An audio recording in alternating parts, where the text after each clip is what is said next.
You see, the devil had failed to fully understand that God would send an infant, an innocent baby, to bring salvation to a disordered world.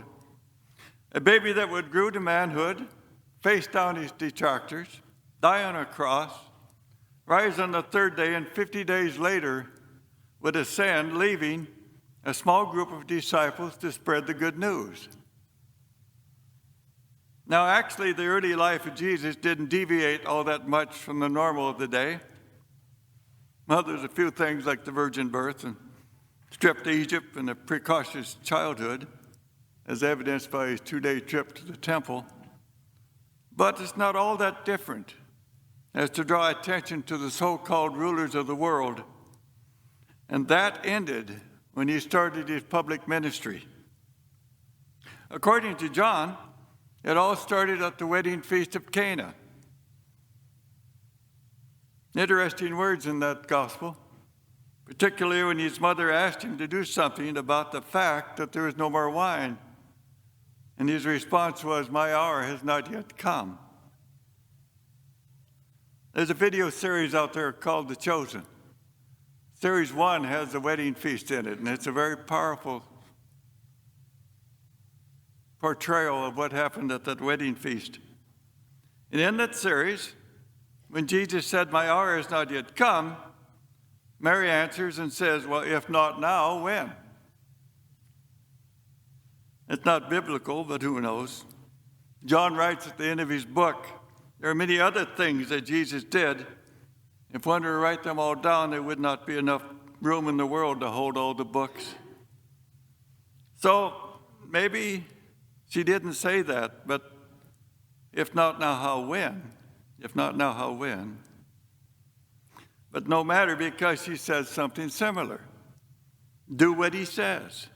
The last words that Mary says in the Bible that is quoted. Do what he says. And they do. And the salvation story begins, full bore. Jesus has crossed the Rubicon. There's no turning back now. So the crowds came, healing, casting out demons, raising the dead. And the prophecy, particularly the one when he stood over the city of Jerusalem and looked at the temple, and said, "Not one stone upon a stone will remain standing." About 30 AD. In 70 AD, that temple was destroyed. Then came Good Friday and Easter Sunday and Pentecost. And 2,000 years later, we're here.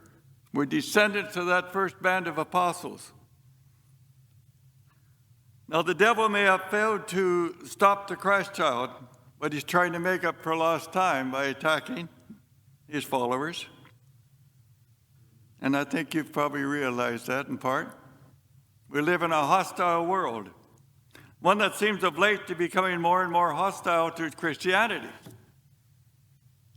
So, do you still believe we need the gifts of the Spirit? You bet. Even on good days, and especially on days of persecution, these gifts are mandatory to survive. So my recommendation this afternoon is to pray to God, to ask for a particular gift to match whatever need that is manifest within your life. You know, a lot of times we turn to the experts, so-called.